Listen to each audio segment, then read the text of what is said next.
تعریف و توصیف اللہ جل مجدہ الکریم کی ذات بابرکات کے لیے جو خالق کائنات بھی ہے اور مالک شش جہات بھی۔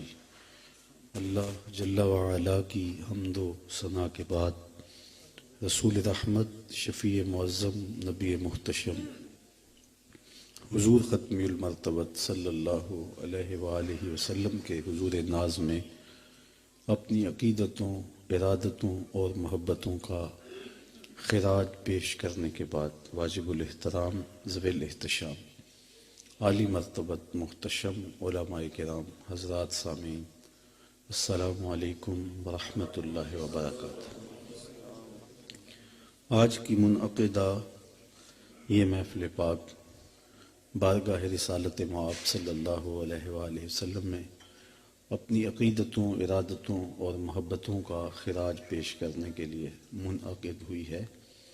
تھوڑے وقت کے لیے چند باتیں آپ کے سامنے رکھنے کے بعد اجازت چاہ لوں گا۔ اللہ تعالیٰ میری زبان پر کلمت الحق جاری فرمائے۔ آمین۔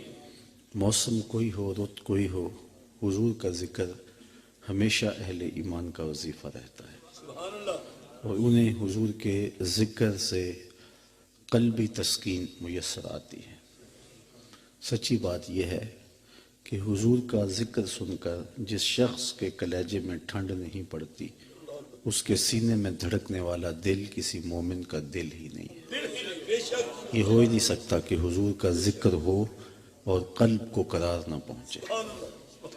آج لوگ پوچھتے ہیں یہ کہاں لکھا ہے؟ لکھے کی کمی نہیں، اہل تحقیق دلائل کے انبار لگا دیتے ہیں، لیکن میں کہا کرتا ہوں کیا ذکر رسول کے لیے بھی کسی دلیل کی ضرورت ہے؟ کبھی ایسا ہوا ہے کہ پھولوں کا تذکرہ چھڑا ہو اور بلبل کہے کہاں لکھا ہے؟ بات شمع کی ہو رہی ہو اور پروانہ دلیلیں ڈھونڈ رہا ہو، اور یہ بھی ممکن نہیں کہ بات سرکار مدینہ کی ہو رہی ہو اور امتی کو کسی دلیل کی ضرورت ہو۔ محب کے لیے اس سے بڑا سرمایہ اور کوئی نہیں، کوئی اس کے محبوب کا ذکر چھیڑ دے۔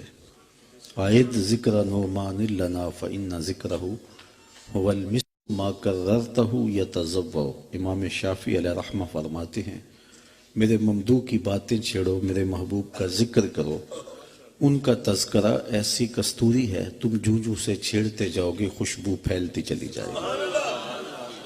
مطرب سے کہو کہ چھیڑے ذرا اس جان تمنا کا قصہ، مطرب سے کہو کہ چھیڑے ذرا اس جان تمنا کا قصہ، فرقت کے بھیانک لمحوں میں کچھ دل کو سہارا ہو جائے۔ تو یقیناً ان کا ذکر، ان کا تذکرہ اہل ایمان کے لیے روح اور قلب کی تسکین کا ساما ہے۔ ایک شاعر ہوئے ہیں ڈاکٹر اسحاق، ان کا ایک بہت پرانا شعر مجھے یاد آیا۔ وہ کہتے ہیں تینوں سینے دی میں ٹھنڈ آکھاں، شہد گلاب تے کھنڈ آکھاں۔ تو ان کا نام ہی میٹھا ہے۔ یہ انور مسعود صاحب ہیں تو مزاحیہ شاعر، لیکن نعت لکھنے پہ آئے تو قلم توڑ دیا۔ ان کا نام لبوں پر آئے میٹھا میٹھا منہ ہو جائے، ان کا نام لبوں پر آئے میٹھا میٹھا منہ ہو جائے، ان کے بول بہاروں جیسے اور اصحاب ستاروں جیسے، ان سا پیارا اور نہ کوئی، ان سے بچھڑ کے لکڑی روئی، جب وہ سیر کو جایا کرتے سر پہ بادل سایا کرتے۔ تو نام اتنا میٹھا ہے، نام اتنا پیارا ہے، ساری زندگی بھی اس نام کا وظیفہ پڑھتے رہے تو اس کی مٹھاس ختم نہ ہو۔ اور حضور کا نام ہی ایسا ہے کہ جس کے اندر تعریف رکھی ہے۔ صحیح بخاری میں ہے کہ قریش مکہ نے آپس میں بات کی کہ تم بھی بڑے عجیب ہو، انہیں محمد صلی اللہ علیہ وسلم بھی کہتے ہو اور عیب بھی لگاتے ہو، جبکہ تم تو اہل زبان ہو، تمہیں تو پتہ ہے کہ محمد کا معنی کیا ہے، اور تم یہ لفظ بھی بولتے ہو اور پھر سب و شتم بھی کرتے ہو۔ ایک کام کرو، یا یہ لفظ کہنا چھوڑ دو یا گالیاں دینا چھوڑ دو۔ تو انہوں نے کہا کہ ٹھیک ہے، آج کے بعد ہم یہ لفظ نہیں بولیں گے۔ اپنے طور پہ نام رکھ لیا مزمم، اور یوں خود سے باطن کا اظہار کرنا شروع کر دیا۔ کسی نے سنا تو حضور کے پاس جا کے کہا حضور وہ مزمم کہہ کے گالیاں دے رہے ہیں۔ تو آقا کریم نے فرمایا تم نے دیکھا نہیں رب نے قریش کا منہ کیسے پھیر دیا؟ یلعنون مزممن و یشتمون مزممن و انا محمد. فرمایا وہ کسی مزمم کو گالیاں دیتے ہیں، میرے رب نے تو مجھے محمد بنایا. تو محمد ہوتا ہی وہ ہے جس کی بار بار تعریف کی جائے. الذی یحمد حمدا بعد حمد مرۃ بعد مرۃ کرۃ بعد کرۃ. قلم ٹوٹ جائیں تعریف ختم نہ ہو، کاغذ ختم ہو جائیں تعریف ختم نہ ہو، تعریف کی اپنی تعریف بھی سمٹ جائے، محمد وہ ہوتا ہے جس کی تعریف ختم نہ ہو. تیرے اوصاف کا ایک باب بھی پورا نہ ہوا، زندگیاں ختم ہوئی اور قلم ٹوٹ گئے. تو یہ ہماری ذمہ داری ہے اور یہ ہمارا وظیفہ ہے جو ہم ادا کر رہے ہیں. الصارم المسلول کے اندر ابن تیمیہ نے بھی اس بات کو لکھا ہے کہ حضور علیہ السلام کی مدح کا قیام دین کا قیام ہے. یعنی یہ جو ہم جو کر رہے ہیں یہ ایسا نہیں ہے کہ ہم کر لیا تو ٹھیک ہے، نہیں کرے تو کوئی بات نہیں ہے. یہ ایک باقاعدہ امت کے ذمہ فریضہ ہے کہ حضور کی مدح کا قیام کریں، اگرچہ حضور اس کے محتاج نہیں ہیں. اللہ تعالیٰ نے اپنے محبوب کی عظمتوں کے جھنڈے کو اونچا رکھنے کا خود وعدہ کیا ہوا ہے. اور آپ دیکھتے نہیں ہیں، میں بھی جب سے ہوش سنبھالی ہے تو میں نے دیکھا ہے ہر اچھی قدر زوال پذیر ہے. بھائی چارے ٹوٹ گئے، مروت ختم ہو گئی ہے، انسانیت کی قدریں گر گئی ہیں. میرا تعلق ایک دیہات سے ہے. آج سے کوئی 30-35 سال پہلے کسی ایک شخص کی بیٹی پورے گاؤں کی بیٹی ہوتی تھی، لیکن آج جس کی بیٹی ہے اسی کی بیٹی ہے. تو کہاں سے لڑک کے ہم کہاں پہنچ گئے. اچھی قدریں پامال ہو گئیں، بھائی چارے ٹوٹ گئے، خون سفید ہو گئے، مروتیں دم توڑ گئی. ہم نے ان 30-35 سالوں میں دیکھا ہے کہ ہر اچھی قدر نیچے گئی ہے، لیکن ساتھ یہ بھی دیکھا ہے ذکر رسول اوپر گیا ہے. کیوں ایسا کیوں ہوا؟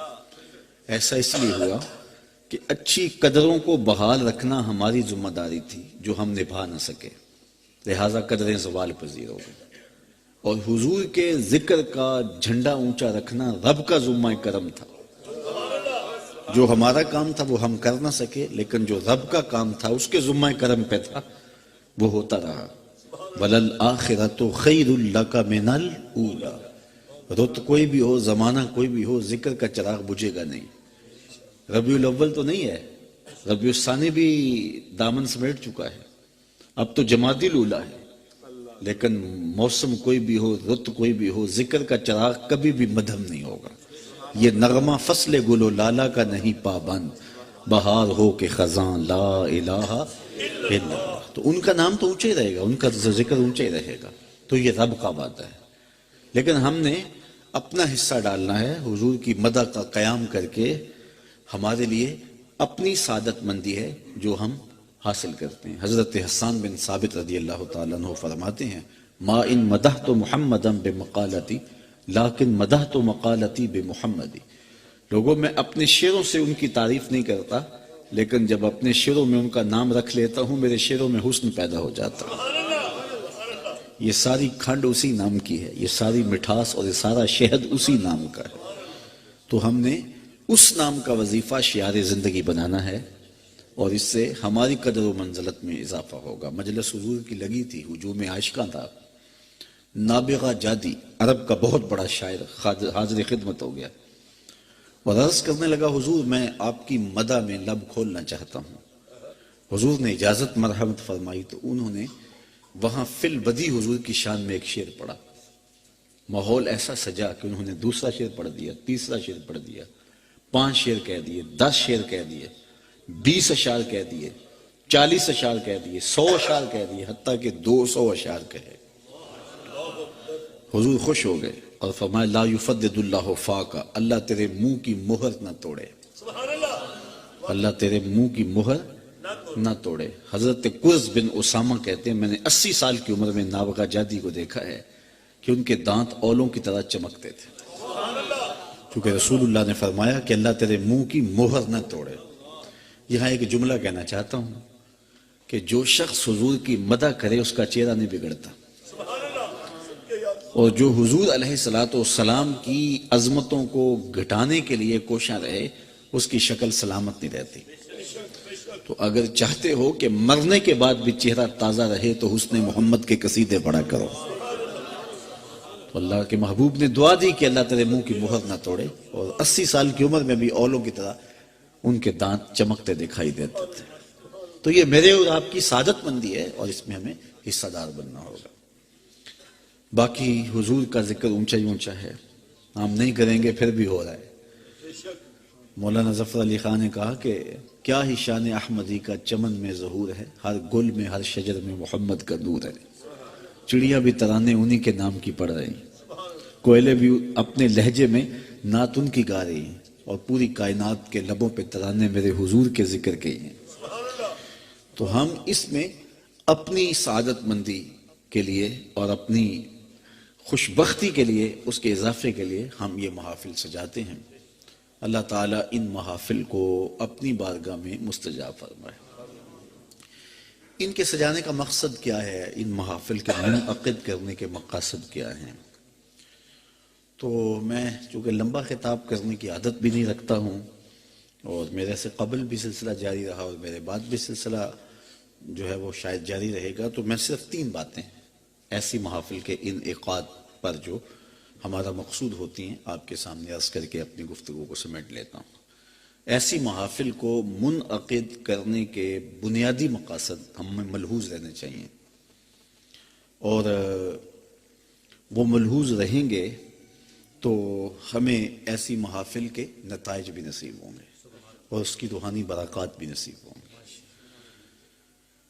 ایسی محافل کے ذریعے سے حضور علیہ السلام کی محبت کو نئی نسل کے اندر منتقل کیا جاتا ہے، اور حضور کی محبت کو نئی نسل میں منتقل کرنے کے زود اثر ذرائع بقول علامہ اقبال 3 ہیں. پہلا ذریعہ کثرت کے ساتھ حضور پہ درود پڑھنا، اور یہ محافل میلاد کا لازمی جز ہوتا ہے. کثرت کے ساتھ حضور پہ درود پڑھو گے تو حضور علیہ السلام کی محبت سینے میں پیدا ہوگی. اور آقا کریم نے یہ بھی ارشاد فرمایا، قیامت کے دن میرے سب سے نیڑے وہ ہوگا جو کثرت کے ساتھ میرے اوپر درود پڑھنے والا ہوگا. اس لیے ہم اپنی نئی نسل کو حضور پر کثرت سے درود پڑھنے کی ترغیب دیں، ان کے ہاتھ میں درود کی تسبیح دیں. ہفتوں اشروں میں دیکھیں گے کہ ان کے سینے حب رسول سے سرشار ہوتے دکھائی دیں گے. ویسے بھی آج کے دور میں درود متلاشیان حق کے لیے اکثیر ہے. 72-73 فرقے نوچ رہے ہیں اور ہر شخص اپنی جانب کھینچ رہا ہے. عام آدمی کی سمجھ میں نہیں آتا کہ حق کہاں ہے اور باطل کہاں ہے، اور وہ پریشان ہو جاتا ہے کہ ہر بندے کی زبان پہ تو قرآن کی بولی، ہر شخص کے لبوں پر تو حدیث کی بولی ہے. امام زین العابدین سے کسی نے پوچھا اس زمانے میں، حضرت جب کثرت سے فرقے ہو جائیں گے تو حق کو کیسے پہچانیں گے؟ تو فرمایا جو اہل السنہ ہوں گے وہی اہل حق ہوں گے. تو سائل بڑا سیانا تھا، اس نے ایک سوال اور کر دیا، اگر بہت سارے لوگ اسی ٹائٹل کے ساتھ موجود ہوں تو اس میں اصلی سنی کی پہچان کیا ہوگی؟ تو امام زین العابدین نے جو جواب دیا سنو. فرمانے لگے، من علامات اہل سنہ کثرت الصلاۃ علی رسول اللہ. نشانی یہ ہوگی کہ کثرت کے ساتھ حضور پہ درود پڑھنے والے. تو اگر کثرت سے حضور پر درود پڑھنے کا آپ مزاج رکھیں گے تو نتیجے کے اندر جو ہے وہ آپ کے سینے میں حضور کا پیار پیدا ہو جائے گا. ویسے درود کا ایک اور فائدہ بھی ہے، اور وہ یہ ہے کہ درود لہجے میں مٹھاس پیدا کر دیتا ہے، رس پیدا کر دیتا ہے. علامہ اقبال علیہ رحمہ بہت بڑے شاعر ہیں، لیکن اہل نقد غالب کو بڑا شاعر مانتے ہیں. لیکن جو عزت اقبال علیہ رحمہ کو ملی ہے وہ غالب کا مقدر نہیں بن سکتی. کسی نے یہ راز اقبال سے پوچھ لیا کہ تیرے شعروں میں مٹھاس کہاں سے آئی؟ تو اقبال نے جو جواب دیا وہ یہی تھا کہ میں نے 1.25 کروڑ مرتبہ حضور پہ درود پڑھا، ساری کھنڈ نام محمد کیا صلی اللہ علیہ وسلم. میں تنہا کمال سخن کو نہ پہنچا، میرے شعر ہیں اور تاثیر ان کی. تو کہا میں نے کثرت کے ساتھ حضور پہ درود پڑھا ہے، لہٰذا رب نے میرے لہجے میں اثر ڈال دیا ہے، رس ڈال دیا ہے، تاثیر ڈال دی ہے. تو محافل میلاد درود کی کثرت کا ایک ذریعہ ہے. دوسرا مقصد ایسی محافل کے انعقاد کا حضور علیہ السلام کی سیرت کے عنوان کو چھیڑنا ہے، اور یہ حضور کی محبت کو نئی نسل میں منتقل کرنے کا ایک زود اثر ذریعہ ہے، اور ہمیں بہت ضروری ہے کہ نئی نسل کے سینے میں حضور علیہ السلام کی سیرت کا اجالا کریں، اور یہ علماء کی ذمہ داریوں میں سے ہے، مشائخ کی ذمہ داریوں میں سے ہے، لیکن اب اس سے بڑھ کر والدین کی ذمہ داریوں میں سے ہے، اس لیے کہ نہ علماء وہ رہے، نہ مشائخ وہ رہے، اور نعت خوانی کی مجالس بھی وہ ماضی میں جیسے ہوتی تھیں آج وہ نہیں ہیں۔ کسی زمانے میں علماء جب واز کر رہے ہوتے تھے تو لگتا تھا کہ ان کی پشت پہ رسول اللہ کی تائید کا ہاتھ ہے، لیکن ظاہر ہے آج جو ہم نے سنے ہوئے نئی نسل وہ نہیں سن رہی، انہیں پتہ ہے کہ یہ مولوی صاحب کتنے روپوں میں بک ہو کے آئے ہیں اور ان کی قیمت کتنی ہے، ان کا وزن کتنا ہے، تو کیا وہ اثر کریں گے اور کیا وہ اثرات مرتب کریں گے۔ پیر بھی ایسے ہوتے تھے ماضی میں کہ جب ان کے حضور جاتے تھے دل ڈولتا تھا کہ پیروں کی نظر دلوں پہ ہوتی ہے، لیکن اب دل پہ نہیں ہوتی، دل کے اوپر لگی ہوئی جیب پہ ہوتی ہے، نظر پیچھے رہ گئی ہے۔ نعت خواں ہم نے ظہوری علیہ رحمہ کی محافل میں شرکت کی ہے، قاری زبید رسول کو میں نے سنا ہے، آپ نے بھی سنا ہوگا، اشکوں کی برسات ہوا کرتی تھی، لیکن آج وہ ہمیں نعت خواں نہیں ملتے، اب تو عورتوں کے دوپٹے باندھ کے آ جاتے ہیں اور عورتوں کے لباس پہن کے آ جاتے ہیں، برستے نوٹوں میں ان کی لے اور چمکتی ہے۔ تو اب مجھے بتاؤ کہ نئی نسل کہاں سے وہ عشق رسول لے گی؟ نہ پیر پیر رہے، نہ مولوی مولوی رہے، نہ نعت خواں رہے۔ ایک اور ذریعہ تھا حب رسول کے حاصل کرنے کا، دادی اماں کا بستر۔ شام کو بچے سمٹ کے دادی اماں کے بستر میں گھس جاتے، امی ہمیں کہانیاں سناؤ۔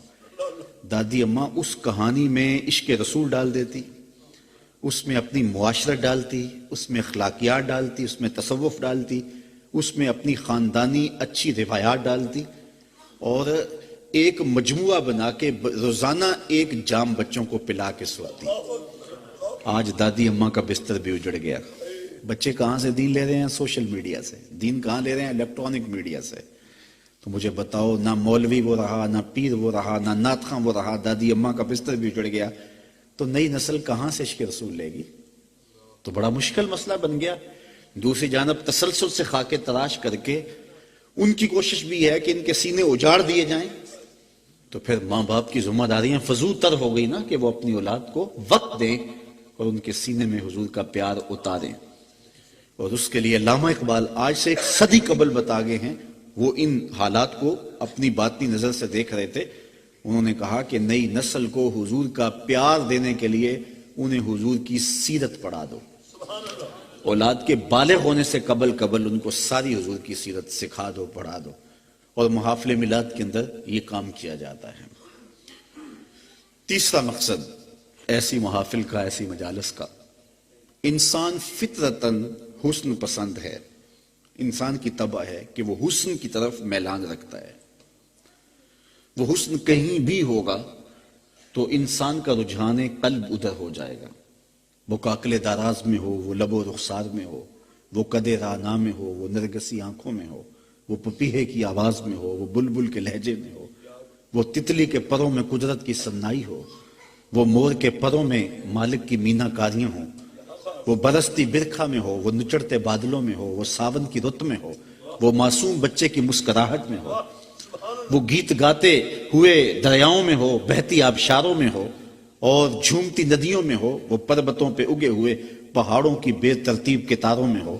حسن جہاں بھی ہوگا، جس روپ میں بھی ہوگا، دل ادھر کھنچ جائے گا۔ تو اقبال کہتا ہے جب یہ طے ہے کہ انسان فطرتاً حسن کی جانب مائل ہوتا ہے تو پھر آؤ نہ اسے وہاں لے چلیں جہاں حسن بھی پانی بھرتا ہے اور جہاں عشق بھی غلامی کرتا ہے، اس دہلیز پہ لے چلیں، اس چوکھٹ پہ لے چلیں۔ تو حضور کے حسن کا تذکرہ اپنی نسل کو اگر سنائیں گے تو ان کے سینے میں حضور کا پیار پیدا ہوگا۔ اس عنوان کے ساتھ صرف ایک روایت اور میری گفتگو اپنے اختتام کو۔ حضرت ابو طفیل صحابہ میں سب سے آخر میں وصال کرتے ہیں، 110 ہجری میں آپ کا وصال ہوا ہے اور حضور کا وصال ہوا ہے 11 ہجری کے اوائل میں، تو گویا حضور کے وصال کے تقریباً 99 سال بعد بھی وہ بقید حیات رہے ہیں۔ 100 سال کے قریب حضور کی وصال کے بعد بھی وہ زندہ رہے ہیں۔ حج کا موسم تھا، لوگوں کا ہجوم تھا، یہ ایک اونچے ٹیلے پہ چڑھ گئے اور لوگوں سے مخاطبہ کرتے ہوئے کہا، لوگوں اس وقت روئے زمین پہ میرے علاوہ کوئی نہیں جس نے حضور کو دیکھا ہو۔ آؤ مجھ سے حضور کی باتیں سنو. کتنا ناز تھا. اقبال نے کسی زمانے میں کہا تھا کہ نسیم تشنا ہی نہیں اقبال کچھ اس پہ نازاں، فخر ہم کو بھی ہے شاگردی داغ سخنداں کا. جس نے داغ دہلوی کو دیکھا وہ تو فخر کرے، اور جس نے اقبال کو دیکھا، میرے استاد تھے وہ بڑے فخر سے بات کرتے تھے کہ میں نے اقبال کی مجلسوں میں بیٹھ کے دیکھا ہے. تو جس نے مولانا ظفر علی خان کو دیکھا، جس نے اقبال کو دیکھا، جس نے داغ دہلوی کو دیکھا، جس نے استاد ابراہیم ذوق کو دیکھا، وہ تو ناز کرے. اور جس کی آنکھوں نے جمال محمد عربی دیکھا تو وہ اپنے مقدر پہ ناز کیوں نہ کرے. تو حضرت ابو طفیل نے ناز سے کہا لوگوں اس وقت روئے زمین پہ میرے علاوہ کوئی نہیں جس نے حضور کو دیکھا، آؤ مجھ سے حضور کی باتیں سنو. اچھا لوگ ہجوم کر کے آ گئے، محبتوں کا جھمگٹا لگ گیا. حضرت ابو طفیل تابعین کے مجمع میں گھر گئے. انہوں نے کیا پوچھا؟ حج کے مسائل بتائیے؟ نہیں، بلکہ کہا صف لنا رسول اللہ صلی اللہ علیہ وسلم. تم نے حضور کو دیکھا ہے، بتاؤ زلفیں کیسی تھیں، آنکھیں کیسی تھیں، آنکھوں میں مازاق کے کجلے کیسے تھے، حضور کا حلیہ ہم سے بیان کیجئے. تو حضرت ابو طفیل نے صرف 3 لفظوں میں حضور کا حلیہ بیان کیا. سنو اور ٹھنڈ پڑے گی تمہیں. حضرت ابو طفیل کہتے ہیں کان رسول اللہ صلی اللہ علیہ وسلم ابیض ملیحا مکسدا. ایک تو چٹے رنگ کے تھے، ایک تو حضور کا رنگ سفید تھا، دوسرا حضور کا حسن نمکین تھا، اور تیسرا حضور کا حسن متوازن تھا، ہر عضو میں توازن تھا. ابل الذراعین والسعدین والزندین. حضور کے ہاتھ، کلائیاں، بازو برابر، سواء الصدر والبطن، پیٹ اور سینہ برابر. کان رسول اللہ لیس بالطویل الممغط ولا بالقصیر المتردد. حضور کا قد لمبا بھی نہیں تھا، حضور پست قامت بھی نہیں تھے، درمیانی قد و قامت، حسن اعتدال. اچھا حضور لمبے قد کے تو نہیں تھے، اور بڑے بڑے لمبے قد کے صحابی موجود تھے. حضرت عباس تھے، حضرت عمر رضی اللہ تعالی عنہما اور دیگر صحاب بڑے لمبے قد کے موجود تھے، اور حضور کا قد لمبا نہیں تھا، درمیانی قد و قامت تھی. لیکن یہ شان تھی اذا جامع الناس غمرهم. جب حضور تشریف لاتے نہ چھا جاتے، حضور کے کندھے لوگوں کے سروں سے اونچے دکھائی دیتے. یہ اللہ نے اپنے محبوب کو شان دی تھی، اپنے محبوب کو عزت دی تھی. تو کہا توازن تھا، رنگ سفید تھا، حسن نمکین تھا. اللہ اکبر. تو یہ 3 لفظ تو یاد کیے جا سکتے ہیں نا. کان رسول اللہ صلی اللہ علیہ وسلم ابیض ملیحا مقصدا. اور اگر 3 لفظ یاد نہیں ہو پاتے تو چلو گولڑے کے تاجدار نے سوکھا کر دیا کام. مکھ چند بدر شاہ شانی، متھے چمک دی لاڈ نورانی، کالی زلف تے اکھ مستانی، مخمور رکھی ہیں مد بھریاں. تو یہ حضور کا حلیہ ہے. جب نئی نسل کے سینے میں حضور کا پیار ڈالنا چاہو گے تو پھر نئی نسل کو حضور علیہ السلام کا حلیہ بیان کرنا ہوگا. اور یہ تینوں چیزیں محفل میلاد میں ہوتی ہیں. حضور علیہ السلام کے حسن کا ذکر بھی ہوتا ہے، حضور کی سیرت کے عنوانات بھی ہوتے ہیں، اور کثرت سے درود و سلام بھی ہوتا ہے. میرا خیال ہے کہ محفل میلاد امت کو کھڑا کرنے کے لیے ایک بہت بڑی دولت ہے، کیونکہ امت کو کھڑا اسی نام پہ کیا جا سکتا ہے. علامہ اقبال کے سارے فلسفے کا اگر جوس پینا چاہتے ہو تو وہ یہ ہے کہ محمد سے وفا تو نے تو ہم تیرے، یہ جہاں چیز ہے کیا لوح و قلم تیرے. تو اسی نام پہ دہر میں اس میں محمد سے ہی اجالا ہوگا، اس کے علاوہ کوئی اور راستہ نہیں ہے. تو محافل میلاد کے ذریعے سے ایک انقلاب برپا کیا جا سکتا ہے، پوری امت کو کھڑا کیا جا سکتا ہے، اور اس نام پہ اتفاق ہے امت کا. بد قسمتی یہ محافل ہتھے چڑھ گئیں پیشہ ور لوگوں کے. مولوی پیشہ ور، نعت خواں بھی پیشہ ور، یہ پیر جو صدارت کر رہا ہوتا ہے وہ بھی پیشہ ور، اور اسی طرح نقیب بھی پیشہ ور، اور کروانے والے بھی عموماً پیشہ ور ہی ہوتے ہیں، جس کے حاصل میں وہ مقاصد جو محافل کے ہوتے ہیں وہ حاصل نہیں ہو پاتے. تو ہمیں خاص طور پہ یہ توجہ کرنی ہوگی، اپنے بھی خفا مجھ سے ہیں بیگانے بھی ناخوش، کہ میں زہر حلاحل کو کبھی کہہ نہ سکا کن، بات وہی کہتا ہوں سمجھتا ہوں جسے حق، نئے ابلہ مسجد ہوں نئے تہذیب کا فرزند. تو ان محافل کو ہم نے مرتب کرنا ہے، منظم کرنا ہے، اور اس سے امت کو کھڑا کرنے کا کام لینا ہے. یہ ہم سے قیامت کے دن نہیں پوچھا جانا کہ آپ نے 10,000 کا مجمع کیوں اکٹھا نہیں کیا. یہ ہم سے کوئی سوال نہیں ہوگا قیامت کے دن. بس ہمارا کام ہے کہ سر نہ جوڑیں دل جوڑیں. اور جب دل جڑتے چلے جائیں گے تو اقبال کہتا ہے آ ملیں گے سینہ چاک آنے چمن سے سینہ چاک، اور بزم گل کی ہم نفس باد صبا ہو جائے گی، پھر شبنم افشانی پیدا کرے گی میری سوز و ساز، اس چمن کی ہر کلی درداش نہ ہو جائے گی، آسمان سحر کے نور سے ہوگا آئینہ پوش، اور ظلمت رات کی سیما پا ہو جائے گی، شب گریزاں ہوگی آخر جلوہ خورشید سے، یہ چمن معمور ہوگا نغمہ توحید سے۔ تو محافل میلاد تو نئی نسل کو حضور کی دہلیز پہ لانے کا ایک مؤثر ترین ذریعہ ہے، اس کو ہم منظم کریں، علماء بھی بیٹھے ہیں، آپ لوگ بھی بیٹھے ہیں، تھوڑا سا ہمیں سٹینڈ لینا ہوگا، کچھ ہم کو کھڑا ہونا پڑے گا، اور اپنی محافل اپنی مجالس کو پیشہ وروں سے باہر صورت بچانا ہوگا، تھوڑے سے اس پہ کر لیں۔